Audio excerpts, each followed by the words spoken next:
هل جزاء الإحسان إلا الإحسان؟ کہ اسلامی اعتبار سے جو نظام حکومت ہے جس کو خلافت کہا جاتا ہے، خلافت ہوتی ہے کہ ایک امت یا جو بھی لوگ ہیں وہ با مشورہ ہو کر ایک انسان کو آپس میں خلیفہ بنا دیتے ہیں۔ حضرت ابوبکر رضی اللہ تعالیٰ عنہ کو لوگوں کی مشاورت سے خلیفہ بنایا گیا۔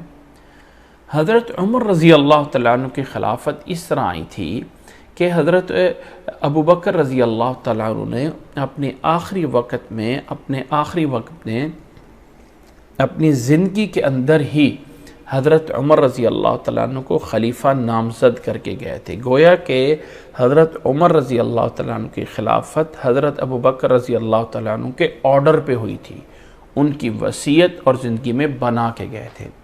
حضرت عمر رضی اللہ تعالیٰ عنہ نے اپنے بعد چند بندوں کی ایک مجلس اور شورا بنا دی کہ یہ بندے ہیں، ان میں سے جس کو چاہیں آپ خلیفہ بنا دیں۔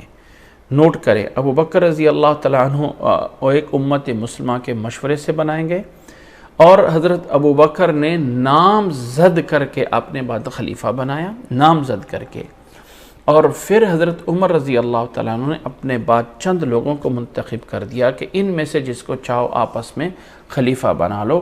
ان بندوں سے، ان 6 بندوں کے آپس میں مشورے سے حضرت عثمان رضی اللہ تعالیٰ عنہ کو خلیفہ بنا دیا گیا تھا۔ حضرت عثمان رضی اللہ تعالیٰ عنہ کے خلافت کے آخر میں بہت زیادہ مسائل اٹھے اور بہت زیادہ کچھ امت مسلمہ میں مشاکل ہوئیں، جس کے نتیجے میں حضرت عثمان رضی اللہ تعالیٰ عنہ کی شہادت ہوئی، اور ان کے بعد حضرت علی رضی اللہ تعالیٰ عنہ کی خلافت 4 سال تک رہی۔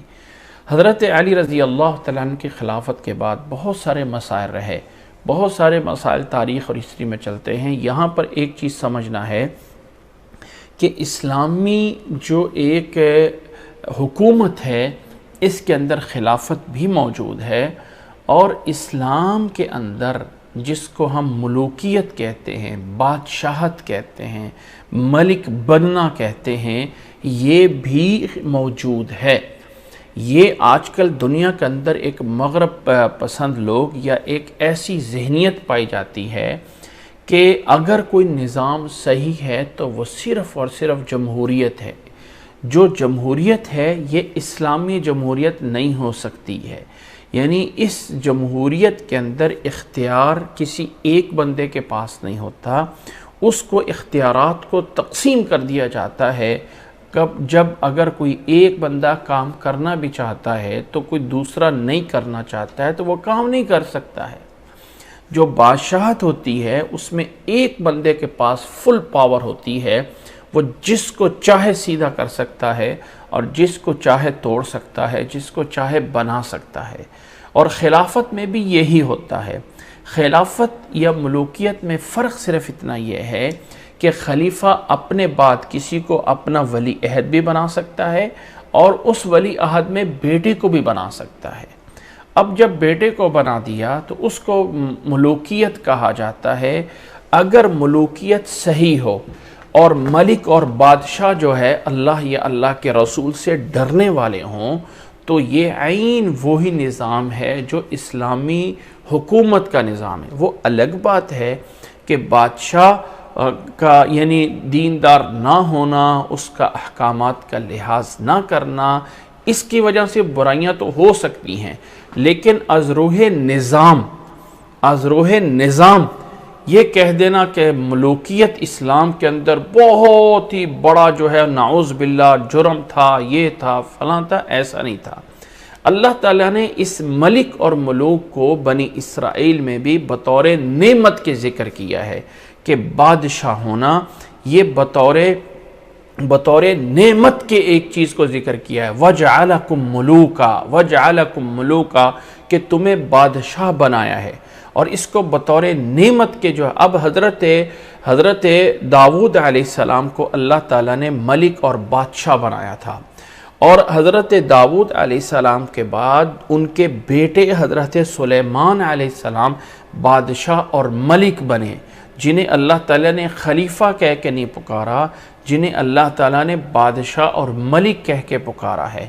اس لیے یاد رکھ لیں کہ اسلام کے اندر جو ہمارے تصور میں کچھ لوگوں کی طرف سے بٹھا دیا جاتا ہے کہ ملوکیت اسلام کے اندر بہت بڑا جرم ہے، یہ ایک غلط ہے، ایسا نہیں ہے۔ حضرت علی رضی اللہ تعالیٰ عنہ کے بعد حضرت حسن رضی اللہ تعالیٰ عنہ کو خلیفہ بنا دیا گیا تھا۔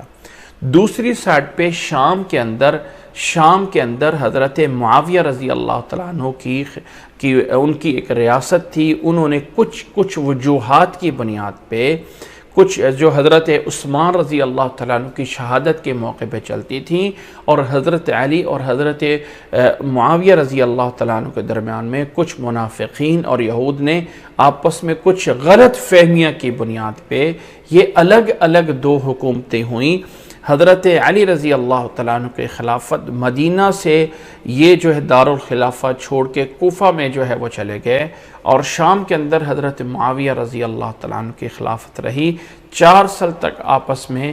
اس میں کچھ بنیادی حضرت علی رضی اللہ تعالیٰ عنہ سے مطالبہ معاویہ رضی اللہ تعالیٰ عنہ کا یہ تھا کہ آپ پہلے جو ہے وہ حضرت عثمان کا قصاص لیں اور پھر میں آپ کی بیعت کر لیتا ہوں۔ حضرت علی رضی اللہ تعالیٰ عنہ کا موقف یہ تھا کہ مجھے معاملات کو تھوڑا سا سلجھا لینے دو، لوگ بکھر گئے ہیں، فتنہ برپا کرنے والے لوگ دوسرے لوگوں کے اندر شامل ہو گئے ہیں، اب مجھے ان کو سنبھال لینے دیں، پھر میں جو ہوں حضرت عثمان کا قصاص بھی لیتا ہوں۔ اس طرح کے آپس میں کچھ اس طرح کے اختلافات تھے، اور اس بنیاد پہ حضرت معاویہ رضی اللہ تعالیٰ عنہ کی ان کی جو بھی ریاست تھی یا ان کا جو ہے وہ حکومت شام میں رہی، اور حضرت علی رضی اللہ تعالیٰ عنہ کی خلافت مدینہ سے کوفہ میں جو ہے وہ چلی گئی تھی، یا مدینہ میں رہی اور مدینہ سے بعد جو ہے وہ کوفہ میں جو ہے وہ چلے گئے۔ اس طرح کر کے یہ معاملات چلتے رہے۔ اب یہاں پہ اللہ نے مجھ سے یا آپ سے قیامت والدین یہ نہیں سوال کرنا ہے کہ یہ بتاؤ کہ علی حق پہ تھے یا معاویہ حق پہ تھے۔ اللہ نے مجھ سے یا آپ سے سوال نہیں کرنا ہے۔ اللہ نے مجھے اور آپ سے یہ سوال کرنا ہے کہ قرآن مجید میں جو اللہ نے اپنے نبی کے صحابہ کے لیے رضی اللہ عنہم ورضوا عنہ کی آیت بیان فرمائی ہے، کیا اس پہ تمہارا ایمان ہے یا نہیں ہے؟ اگر ان کا کچھ معاملات میں اختلاف تھا بھی تو وہ اللہ کے سپرد ہے۔ مجھے اور آپ کو کوئی حق حاصل نہیں ہے کہ میں اور آپ اس بات کے اوپر بحث کریں کہ حضرت معاویہ حق پہ تھے یا حضرت علی حق پہ تھے۔ اللہ اعلم، یہ میرے یا آپ کے ایمان کا حصہ نہیں ہے۔ حضرت علی رضی اللہ تعالیٰ عنہ کی وفات کے بعد حضرت حسن رضی اللہ تعالیٰ عنہ کو خلافت پہ بٹھا دیا گیا، اور 6 مہینے کے اندر ہی حضرت حسن رضی اللہ تعالیٰ عنہ نے اس بکھری ہوئی امت کو جمع کر دیا، اور 6 مہینے بعد بھی اپنی اس خلافت سے حضرت معاویہ کے حق میں دستبردار ہو گئے۔ میں اپنا امیر معاویہ رضی اللہ تعالیٰ عنہ کو بناتا ہوں اور میں ان کے ہاتھ پہ بیعت کرتا ہوں۔ اس طرح امت کی 2 بکھری ہوئی جماعتیں ایک امت بن گئی، اور ایک وہ مسلمانوں میں خوشی پیدا ہوئی جو پہلے کبھی خوشی نہیں دیکھی گئی تھی۔ اس طرح کر کے 2 مسلمانوں کے الگ الگ گروہ ایک گروہ بن گئے تھے، اور پھر حضرت معاویہ رضی اللہ تعالیٰ عنہ کی خلافت 20 سال تک رہی۔ 20 سال تک وہ خلیفہ رہے۔ 20 سال کے اندر حضرت حسن رضی اللہ تعالیٰ عنہ وفات پا گئے تھے۔ حضرت حسن رضی اللہ تعالیٰ عنہ کے وفات پا جانے کے بعد اور پیچھے کے جو حالات گزرے تھے وہ حضرت علی کے دور میں کیسے حالات تھے، حضرت عثمان رضی اللہ تعالیٰ عنہ کی شہادت کیسے ہوئی تھی، حضرت حسن رضی اللہ تعالیٰ عنہ کے حالات دور میں کیسے رہے تھے، بہت سارے فتنے تھے۔ اب ان فتنوں سے نپٹنے کے لیے ان فتنوں کو ہر بندے کی سوچ ہوتی ہے۔ کوئی بندہ اپنی سوچ میں صحیح بھی ہو سکتا ہے اور کوئی بندہ اپنی سوچ میں صحیح نہیں بھی ہو سکتا ہے۔ یہاں پہ ایک بات کو نوٹ کیجئے گا، انبیاء اور ملوک ایک دور میں ہو سکتے ہیں، ٹھیک ہے، ملک اور بادشاہ کے ہوتے ہوئے نبی جو ہے وہ ہو سکتا ہے۔ اسی طرح اگر کوئی بادشاہ جو ہے وہ کوئی اور ہو تو بزرگی میں، دیانت میں، مرتبے میں، ولایت میں اگر کوئی دوسرا موجود ہو تو اس کا مطلب یہ نہیں ہوتا ہے کہ بادشاہت نہیں ہو سکتی یا وہ حکومت دنیا میں ہو ہی نہیں سکتی، ایسا نہیں ہے۔ ایک بادشاہت کی اس کی بادشاہت میں یا ایک خلیفہ کی خلافت میں جو ہے وہ بڑے بڑے اولیاء بھی ہو سکتے ہیں۔ اللہ کے نبی صلی اللہ علیہ وسلم کی ایک حدیث موجود ہے کہ اگر تمہارے اوپر کسی حبشی غلام کو بھی متعین کر دیا جائے تو تم بھی اس کی اطاعت کرنے کے تم پابند ہو، تم اس کی یعنی پابند ہو کہ تم اس کی اطاعت کرو۔ تو اس حالات کو دیکھتے ہوئے حضرت معاویہ رضی اللہ تعالیٰ عنہ نے اپنے بعد اپنے بیٹے یزید کو خلیفہ بنایا، تاکہ وہ سمجھتے تھے کہ حالات پیچھے اتنے خراب ہوئے ہیں، حالات پیچھے اتنے حضرت علی کی شہادت ہوئی، حضرت عثمان رضی اللہ تعالیٰ عنہ کی شہادت ہوئی، اس طرح کر کے مسلمانوں کے درمیان میں جنگیں ہوئیں، اتنے مسلمان نبی صلی اللہ علیہ وسلم کے دور میں شہید نہیں ہوئے جتنے مسلمان کے بعد کی آپس کی جنگوں میں شہید ہو گئے، بڑے بڑے صحابہ شہید ہو گئے۔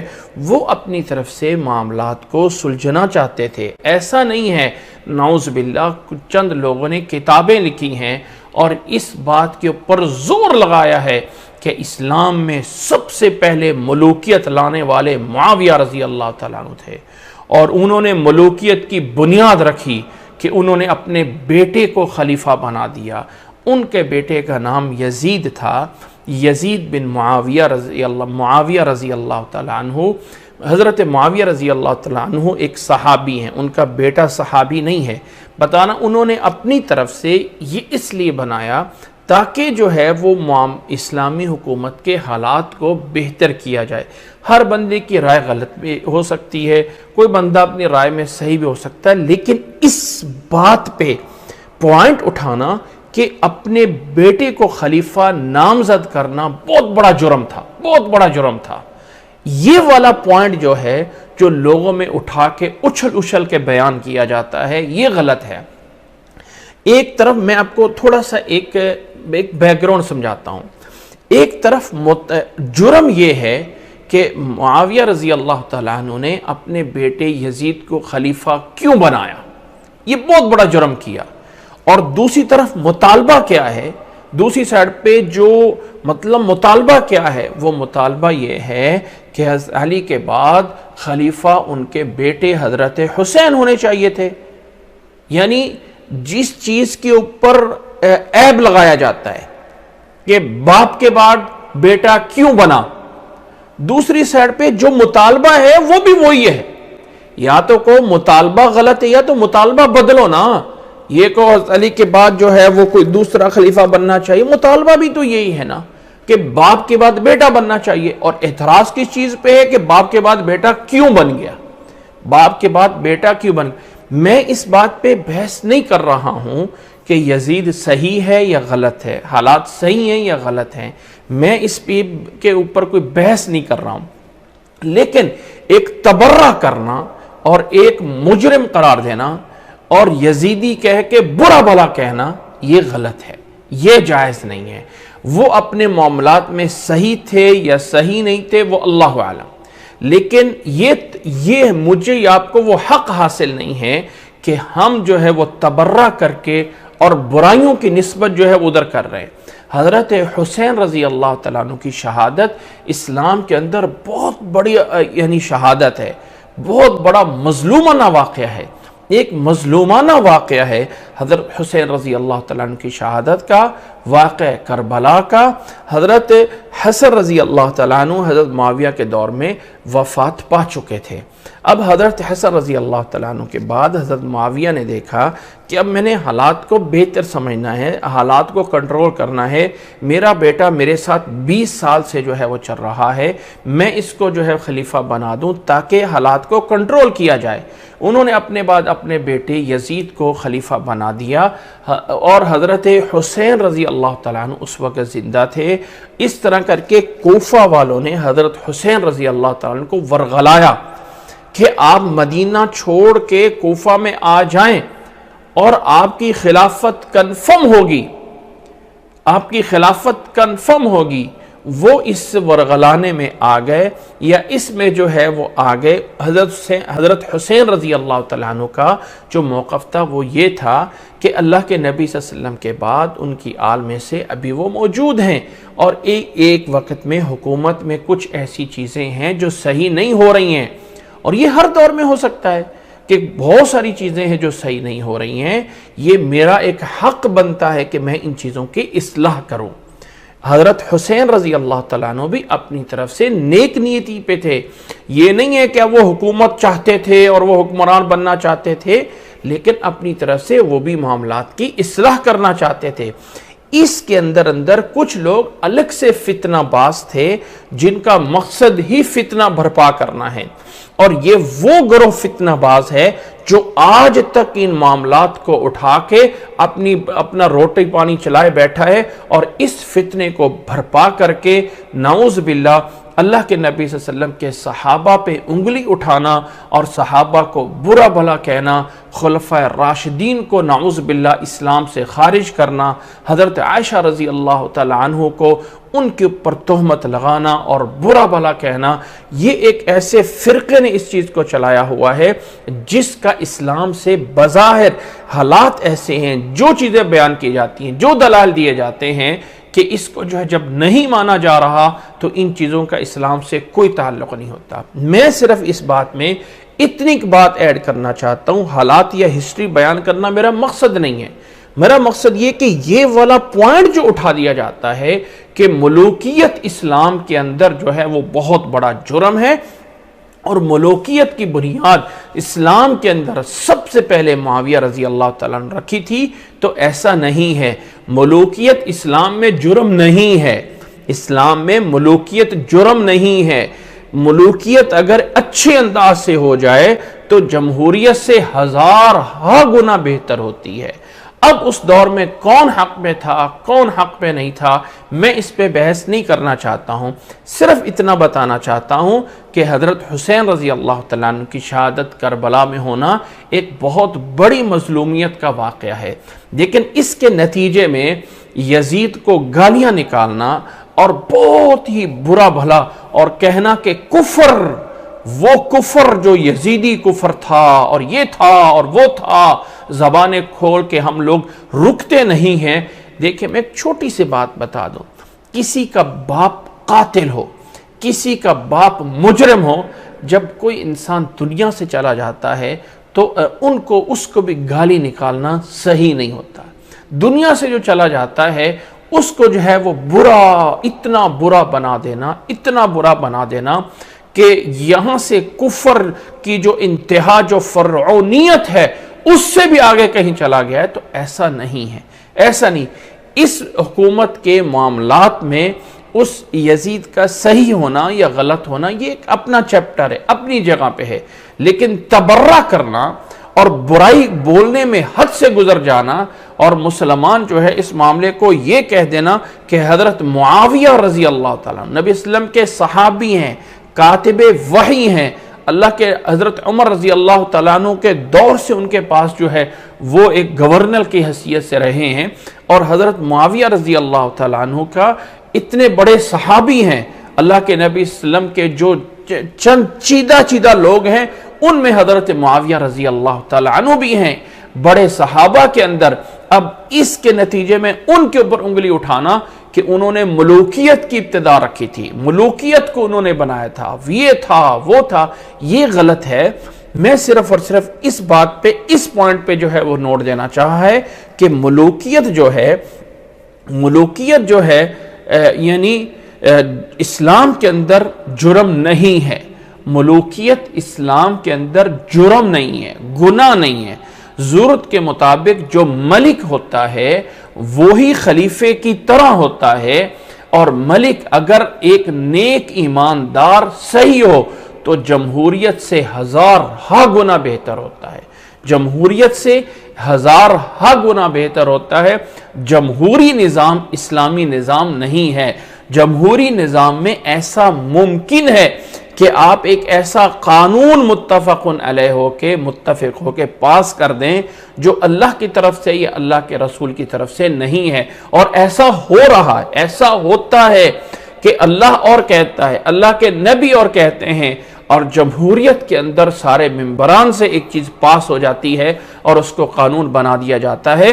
یہ کہنے کا مقصد صرف اور صرف یہ ہے کہ ملوکیت اسلام میں جرم نہیں ہے.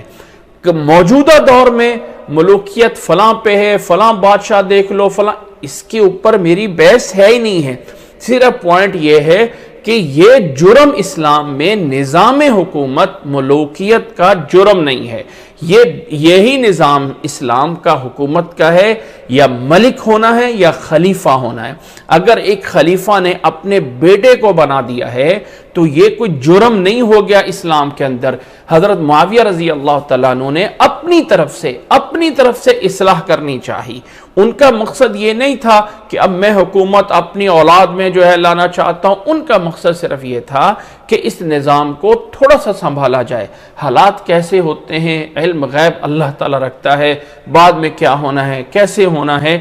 اس لیے ایک مسلمان ہونے کے ناطے سے کسی مسلمان کے لیے یہ حق حاصل نہیں ہے کہ وہ اپنی زبان جو ہے وہ اتنی برائیوں میں آگے چلا جائے کہ نعوذ باللہ اللہ کے نبی صلی اللہ علیہ وسلم کے صحابہ کے اوپر کوئی آواز اٹھا دے. اللہ ہمیں سمجھنے کی توفیق عطا فرمائے، اللہ ہمیں عمل کرنے کی توفیق عطا فرمائے. چلتے ہیں اس آیت پہ آگے.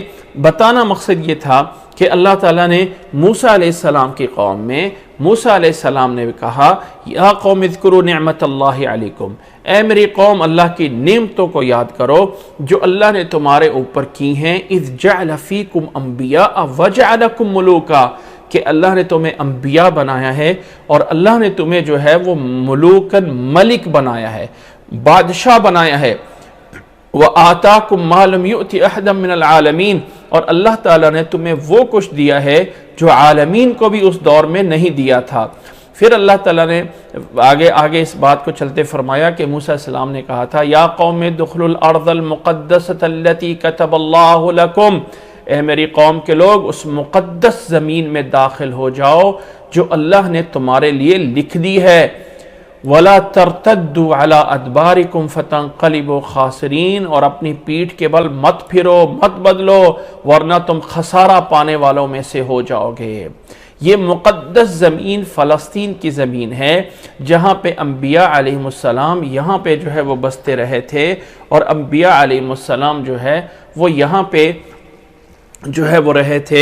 حضرت یوسف علیہ السلام کے دور میں، یعقوب علیہ السلام کے اس دور میں، جب حضرت یوسف علیہ السلام کو مصر میں لے جا کے، ان کے واقعے میں آئے گا، مصر میں لے جا کے انہیں فروخت کر دیا گیا تھا. اور پھر آگے مصر کے اندر یوسف علیہ السلام بڑے ہوئے اور اقتدار میں آئے تو اپنے باپ یعقوب علیہ السلام کو بھی اور اپنے تمام قوم کو مصر بلا لیا تھا. تو حضرت موسیٰ علیہ السلام کے بعد یہ بنی اسرائیل سارے کے سارے فلسطین کو چھوڑ کے جا کے مصر میں آباد ہو گئے تھے. پھر بعد میں مصر میں آباد ہونے کے بعد پھر آہستہ آہستہ ادوار بدلے اور مصر کی حکومتوں میں فراعنہ، فرعونوں کی حکومت شروع ہوئی. اور پھر وہ ایک ظالم فرعون آتا ہے جس دور میں حضرت موسیٰ علیہ السلام پیدا ہوتے ہیں، اور پھر موسیٰ علیہ السلام کے ذریعے اللہ تعالیٰ بنی اسرائیل کو فرعون سے نجات دیتا ہے. ایک ہی رات میں اپنی ساری اس بنی اسرائیل کی قوم کو نکال کے اللہ تعالیٰ کے معجزہ دیتا ہے کہ دریا پھاڑ کے یہ مصر سے ادھر دوسری سائڈ پہ نکل آتے ہیں، فلسطین والی سائڈ پہ. اب اس دور میں یہ جو فلسطین کا علاقہ تھا وہاں ایک عمالقہ قوم تھی جو ایک طاقتور قوم تھی، انہوں نے قبضہ کر لیا ہوا تھا. چونکہ بنی اسرائیل سارے چھوڑ کے مصر چلے گئے تھے. جب مصر سے یہ نکلے تو یہ بنی اسرائیل کے 12 قبیلے تھے، اور بڑے 12 قبیلے تھے، 12 قبیلے بڑے تھے. یہ سارے کے سارے جب دریا سے پار ہوئے تو انہیں کہا گیا کہ اب آؤ اپنی وہ پرانا علاقہ جو اصل تمہارا علاقہ فلسطین ہے، آؤ اس کے اندر جو یہ قوم عمالقہ جو ہے وہ رہ رہی ہے اس کو نکالتے ہیں اور اس قوم کے اپنے علاقے کو واپس لیتے ہیں. وہاں پہ یہ بنے اسرائیل کے لوگ ہٹ دھرم ہوئے، اور یہی باتیں اس موقع پہ ہوئیں کہ ہم کیسے جا کے ان کو نکال سکتے ہیں، بجائے اس ماننے کے، بجائے رب کے معجزات کے ماننے پہ نہ کیا۔ تو اس دوران یہ ہوا کہ اللہ تعالیٰ یہ بزدل ہوئے، بزدلی کی حد کر دی، تو اللہ تعالیٰ نے 40 سال تک ان کو خانہ بدوشوں میں بکھیر دیا۔ اب 40 سال کہا کہ اب تم کسی شہر میں، کسی علاقے میں نہیں آباد ہو سکتے ہو، 40 سال تک اس میدانوں میں پھرتے رہو۔ 40 سال کا یہ عرصہ بطور سزا کے دیا گیا، نوٹ کریں، بطور سزا کے دیا گیا، لیکن اس سزا پر بھی رب کی رحمت پہ قربان جائیں کہ یہ قوم رب کو پیاری بھی کتنی تھی۔ یعنی 40 سال بطور سزا کے دیا، اور اس 40 سال کے لیے اندر کھانا پینے کا بندوبست آسمان سے ہوا، من اور سلوہ آ رہا ہے، کوئی کھانے پینے کی ضرورت نہیں ہے، آسمان سے من اور سلوہ آتا ہے اور وہ کھا کے سوتے ہیں۔ سایہ کرنے کے لیے بادل آ کے سایہ کرتے ہوتے تھے۔ اتنی لاڈلی قوم، یہ 40 سال گویا کہ جیل میں گزارنے پڑے ایک لحاظ سے۔ 40 سال کے بعد حالات اور بدلے، اور پھر یہ قوم واپس آ کے اپنے شہر فلسطین میں آباد ہوئی تھی۔ تو یہ فلسطین کا علاقہ، یہ جو ہے، یہ اس کے بارے میں بات ہو رہی ہے۔